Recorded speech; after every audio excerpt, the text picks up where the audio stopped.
નામથી હાજી. હલો, નમસ્તે દર્શક મિત્રો. હું હેમા શુક્લા, એડવોકેટ જુનાગઢ એડવોકેટ છું, વિસલ બ્લોઅર છું, સોશિયલ વર્કર છું અને છેલ્લા કેટલાય વર્ષોથી હું મેળામાં નોમને દિવસ ધજા ચડે ત્યારથી આવી જાઉં છું છેલ્લા દિવસ સુધી. આ વખતે પણ હું આવી છું અને અહીંયા અમારા ટેન્ટમાં ને એવી રીતે હોઉં છું. આ વખતે જે વાહન વ્યવહારની બંધી કરી છે, વાહન વ્યવહારની બંધી કરી તો કરી, પણ બંધી કરતી વખતે જે મોટા બણગા ફૂંકવામાં આવ્યા હતા કે સિનિયર સિટીઝન, વૃદ્ધો અને બાળકો માટે વ્યવસ્થા કરવામાં આવશે વાહનની, તો આવી કોઈ વ્યવસ્થા છે નહીં. પહેલી વાત એ.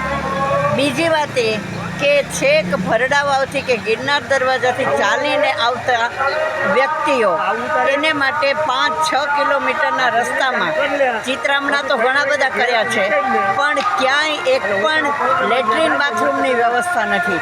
ખાસ કરીને લેડીઝને બહુ જ તકલીફ પડે છે અને આડાઅવળા જાય ત્યારે ફોરેસ્ટ ડિપાર્ટમેન્ટ એ લોકોને બહુ જ એ લોકો સાથે વ્યવહાર કરે છે.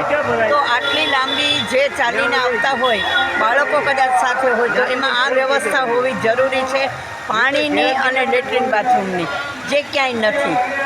બીજી એક મહત્ત્વની વાત એ છે કે થોડે ડિસ્ટન્સે આટલું જો ચાલીને આવવાનું હોય તો બાકડા છે કે એવું કોઈક વિશ્રામ સ્થાન લોકો માટે હોવું જોઈએ કે જેથી માણસો આરામ કરી શકે. એને બદલે જે પાળી જેને કહે છે જૂનાગઢવાસીઓ, એ પાળી ઉપર અને ત્યાં જે બાકડા હતા એની ઉપર પણ કપડાં ઢાંકી દેવામાં આવ્યા છે અને ત્યાં પણ બેસવા દેવામાં આવતા નથી. એટલે તમે જે ગિરનાર દરવાજાથી કે ભરડાવાવથી ચાલવાની શરૂઆત કરો, એ તમે છેક અહીંયા ઇન્દ્રભારતીના ગેટ સુધી પહોંચો ત્યાં સુધી કોઈને માટે બેસવા કરવાની કે આરામ કરવાની કે કંઈ વ્યવસ્થા જ નથી. કોઈની તબિયત બગડી કે કોઈને કંઈ આરામ કરવાની જરૂરિયાત થઈ, કોઈ બાળકોને તેડીને આવતા હોય એને મૂકવા પડે, તો આ અંગેની કંઈ જ વ્યવસ્થા નથી.